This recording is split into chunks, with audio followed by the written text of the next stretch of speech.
Hello, welcome back or welcome in. If you're new here, I'm Kirsten and I love all things books, all things cozy, and all things restful. So if you like those, you should stick around too. This video is my January reads. I read 5 books this month and they were all really high quality reads.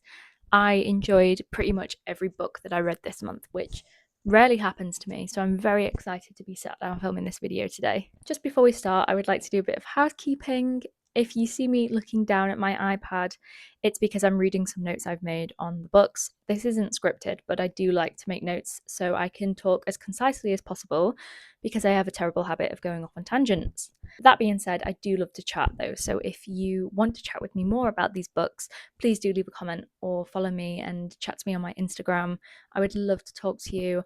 And especially if you didn't like a book that I really liked, I love talking to people about their difference in opinions because I just find it interesting. This is an open space. I love it. It makes life more interesting when people don't like the same things. I'm not going to say any spoilers or anything that will ruin the book, but I will be discussing the book in detail. If you do want to go into a book completely blind, just skip over that book or come back to the video once you've read it. Okay, getting straight into it. The first book I read this month was Foster by Claire Keegan.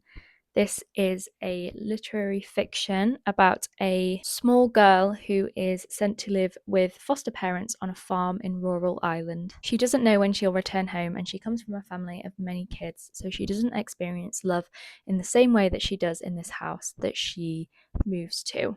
In this house, she finds a warmth she has not known before, and we begin to see her blossom into a completely new character by the end of the book.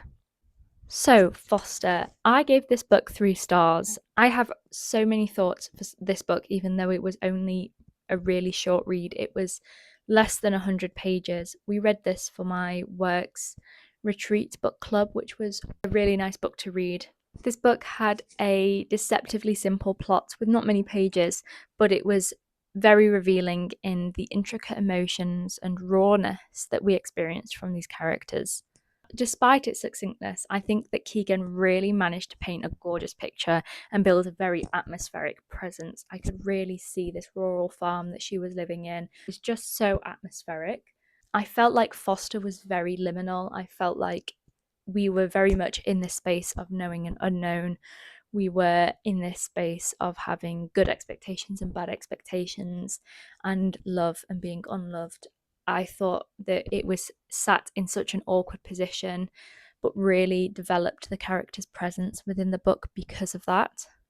Throughout the book, there was a really large sense of unknowing. Throughout the entire read, I felt like I was unnerved, not necessarily in a bad way, but just in a way where I felt like I was having the same experience as the protagonist. Like, I didn't know what to expect. I didn't know where this story was going to go, how her life was going to turn out.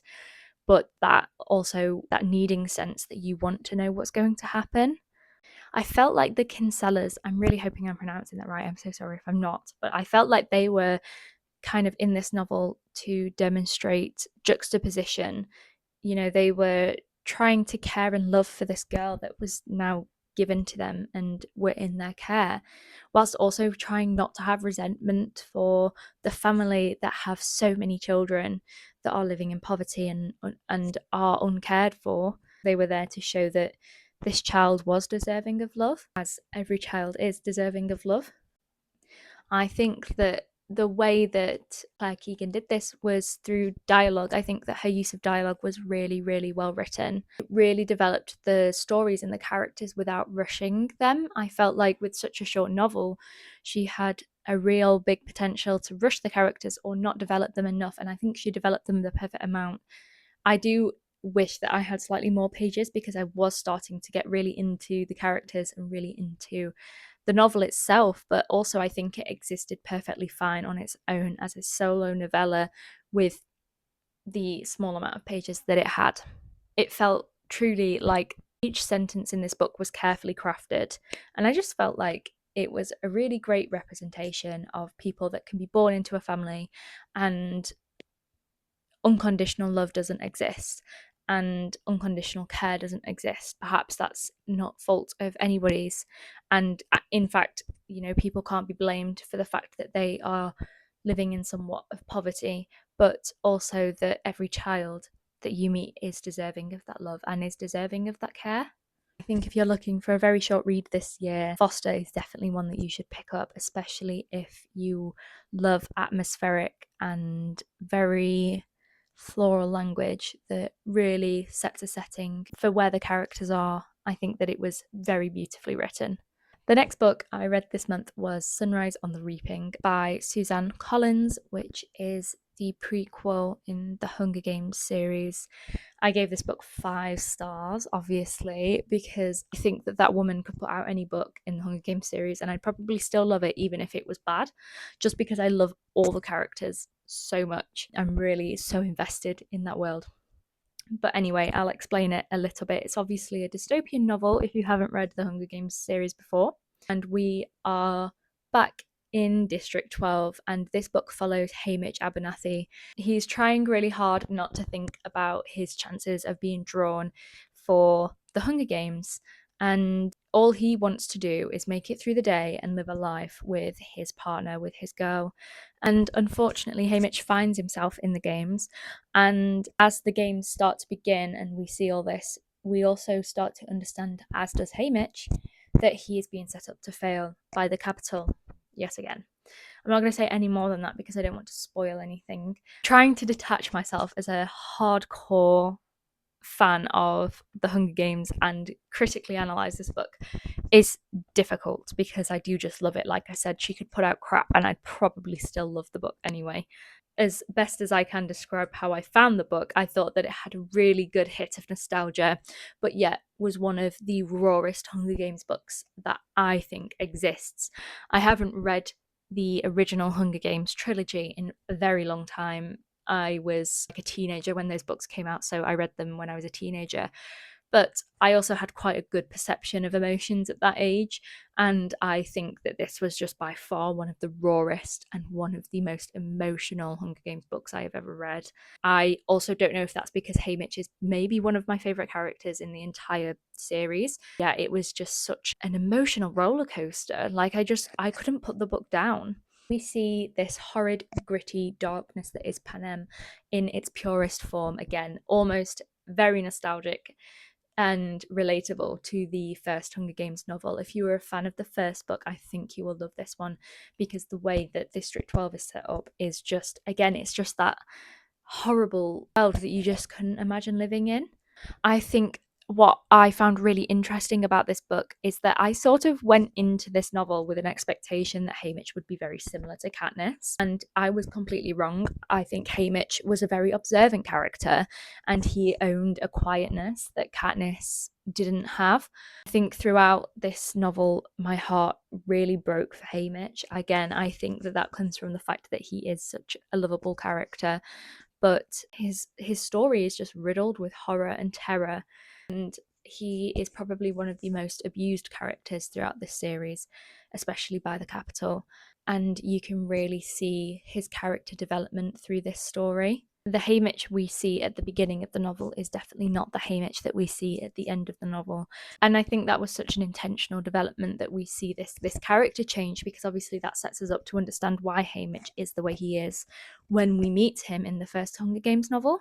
And I think one thing that I really loved about this specific book was the fact we got to see a very brutal reality of a dictatorship and a police state on some of the characters we know and love most. I'm not going to spoil who is in the book in case you haven't read it yet or are waiting for the movie to come out and haven't looked up anything. I had a slight feeling when she first announced the book that it could have potentially been a money grab, and that really did make me quite nervous because I didn't want it to be. I didn't want this series to be ruined for me, but it wasn't. It really wasn't. I think that this book was its own and deserved its story. I've always wanted Hamish to have a story because he's such an honest character. So I'm really glad that I got to read this book this month. The next book that I read this month was The Lamb by Lucy Rose. I gave this book 3.5 stars, and this book is a horror. So, as a bit of a synopsis, Margot and Mama live in the forest, and they have lived there since Margot can remember. When Margot isn't at school, she is at home with Mama, and they wait for strangers to knock on their door. Mama calls them strays, and she feeds them wine, she keeps them warm, she makes them clean, and then she eats them. But sometimes Mama's want is stronger than hunger, and when a stray named Eden shows up, Margot must confront how she actually feels about her mother and her habits of eating people, and untangle her own desires in a bid for freedom. I really think that cannibalism as a metaphor for love and desire is doing the rounds at the minute, and I'm not entirely too sure that this book was better than any of the other ones I've read. I will say it was good, but I just have some nitpicky opinions, I think, is the way I'm going to go about it. I will say it had a lovely folk-esque fairy tale atmosphere to it, and you can really put yourself in Margot's world. The author has a very magical way of exploring atmosphere and surroundings, and I think that it really played off quite well, and it kind of added to the horror element. I think there's something so juxtaposing about having a really sort of beautiful world setting in such a horrible place, and I think that that really worked in this book. I will say that, although I am not entirely too sure, and this might just be my opinion, but I'm not entirely too sure that it was obvious that this book was set in the UK. I think the forest setting, you know, the reference to a school bus, the fact that Margot calls her mother Mama, which isn't an obvious term of endearment in the UK, was interesting because I don't think it lent itself to have that UK setting. I think it only took me until they referenced where the actual book was set in the novel that I realised it was set in the UK. And I can't, you'll have to forgive me, I can't remember where it's set. But either way, I think that the atmosphere she created was lovely. I just don't think it was obvious that it was set in England. For me, I felt like the biggest problem I had with this book was that it was missing a lot of horror. To say it was a horror novel, I felt like I was actually missing the horror aspect of it. I didn't really feel scared, and I thought that the use of gore and violence was quite overzealous, actually, and I think it made it more cheesy than anything. Like, I didn't need to know every 5 pages that Margot was thinking about eating somebody's fingers. I think that it was just too much. I just felt like the high detail, gruesome nature of this book just actually didn't work for me. I think that it was just too much, and not in a way that I felt like sick to read it. Just I got to a point where I wasn't interested. That you know, the idea of cutting up a body or the idea of eating a piece of flesh wasn't exciting to me anymore.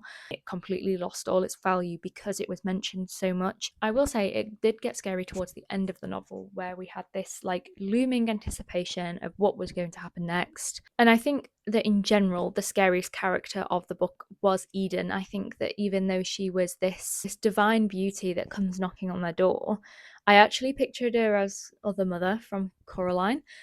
And I think Eden's character was very well developed. I really liked her as a plot driver. I think the author did a really good job of developing her and, you know, introducing her as this fragile being who's in need of help, to actually becoming the downfall of this book. I think there was a lot of dialogue inconsistencies in this book that I couldn't quite get past. I felt like I was occasionally reading Margot and her classmates to be older than they were because of the way that they were interacting with each other. But then I was like very swiftly reminded that she is of primary school age, I'm pretty sure. Maybe I'm wrong, but I'm pretty sure that that was what I remembered.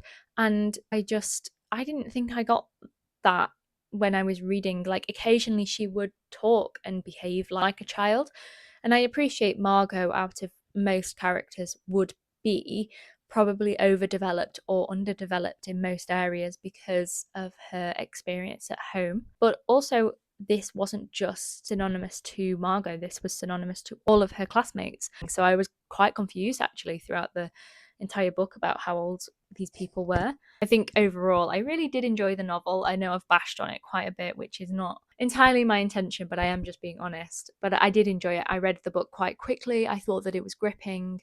It probably could have been like 100 pages less, but I think because I had such high expectations for this novel, that was why I have so many opinions on why I think this book could have been better, but I still had a good time reading it, and I would recommend it if you are into horror and you don't mind body horror, because there's a lot of body horror in this. If you don't mind body horror, you do like horror but you don't want something that's too scary, I think that this is a good novel, because like I said, I personally didn't find it that scary. I just found it overwhelming with the amount of talk about cannibalism. Now we're on to my favourite read of the month, and I'm so excited to talk about this book, so I'm hoping I'm going to keep this short. So the next book I read this month was Natural Beauty by Ling Ling Huang, and I obviously, by my introduction, gave this book 5 stars. It was my favourite book of the month. It's a lit fic with slow progression horror, I would say. So our narrator is an amazing piano player. She has gone to a school in New York for playing the piano. She employs a technique that she has learnt from her parents, who are also talented musicians, and they fled China in the wake of the Cultural Revolution. But unfortunately, an accident leaves her parents debilitated, and she abandons her future job for a job at a high-end beauty and wellness store in New York because she needs money to help pay for her parents' recovery. You know, this book has lingered in my mind since I finished reading it. It was an incredible depiction of capitalism, Western beauty standards, overconsumption, and self-reflection, and it had a Gwyneth Paltrow-esque supervillain of the wellness industry. And I think this book was just very telling, and it was very honest. It is true that beauty holds power over our society. I think that I feel so strongly about this because of the wellness industry. We have these discussions about pretty privilege and people being given things because they are pretty, but yet we actively make influencers who are fitting societal beauty standards, and we are giving them jobs as influencers, and they are selling their makeup routines and their hair routines and their workout routines and earning ridiculous amounts of money and getting ridiculous amounts of power for it. And I just think how interesting that we can see this being depicted in a fictional setting. It is the case of extremes. This isn't necessarily happening in our world, but also it is. I really enjoyed this book because I do personally have an issue with unequipped and uneducated lifestyle influencers being paid or influencing their wellness techniques on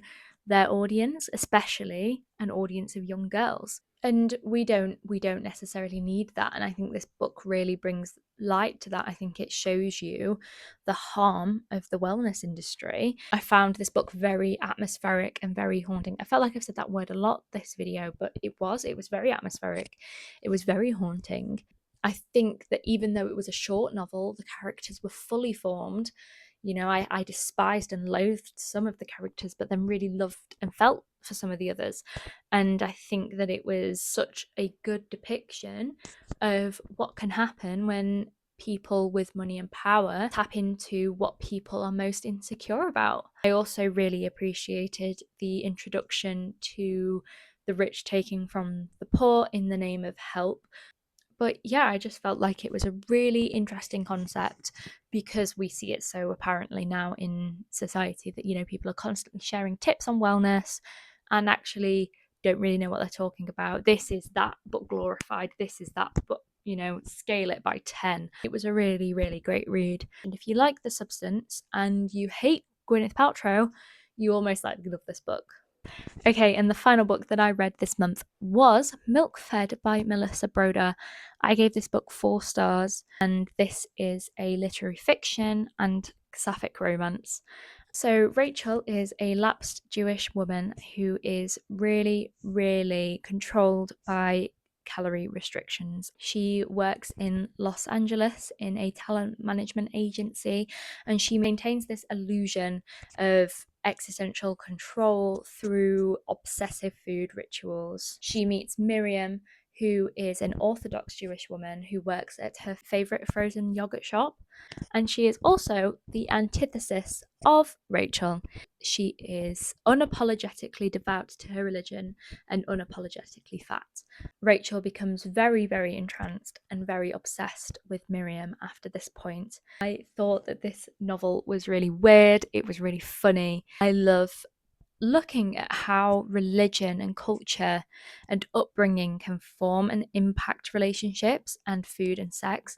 I think that it was a really great novel if you are interested in how culture can impact your eating habits and how religion can impact your sense of sexual representation. This novel also represents how closely interlinked feeding and intimacy are. Obviously, our main character, Rachel, has an eating disorder, and we see her ritualistic and obsessive eating habits for what they are. It's very apparent and very obvious in this book. And we also see her fetishization of bigger women and people with more control as a result of her very, very overt mummy issues. Rachel was a very interesting character to read about because she had so much happening in her head all at one time that her thoughts were just kind of like rapid fire, especially towards the start of the book. I will say, I think that the sex scenes in this book they felt really far removed from the character. It was almost as if we were observing the sex scenes and so was Rachel, even though she was in them. It felt very clinical, but in a way that was oddly erotic and also oddly repulsive all at the same time. Like, I don't know how Melissa Broder did it, but she just made these sex scenes feel so unsexy, but so like there was such an erotic nature around them at the same time. I think that it was also really interesting how food and sex were spoken about by Rachel in very similar ways. You know, she spoke about food in a very sexual way because of her obsessiveness with food. But then she didn't speak about sex in a sensual way. She spoke about it very clinically, as if preparing a meal. And I found that really, really interesting. I think that this is probably because Rachel is so starving in terms of hunger and desire that those two ideologies get intermingled and she doesn't know which one she actually needs. She just feels empty.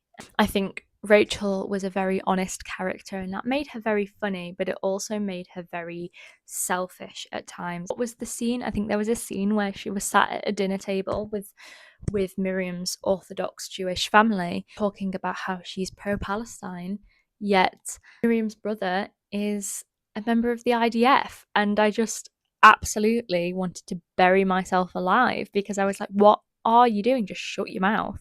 Like, she was so honest as a character to the point where it actually made it a fault. I think the only reason I didn't give this book 5 stars was because I felt like in the middle it kind of dropped off for me. I think there is only so much in a monologue I can deal with where you are meandering and talking about how much you hate yourself and how much the world is not designed for you. But I do think that this book was exactly what I needed. I think it was funny, it was honest, it was just weird. I really liked how weird it was. It was just an interesting read. I definitely will be picking up another Melissa Broder book again. Anyway, they were my January reads. I really hope you enjoyed listening to my thoughts on these books. And like I said, if you've read any of them, please do let me know what you think. And I will see you here next month for my February wrap up.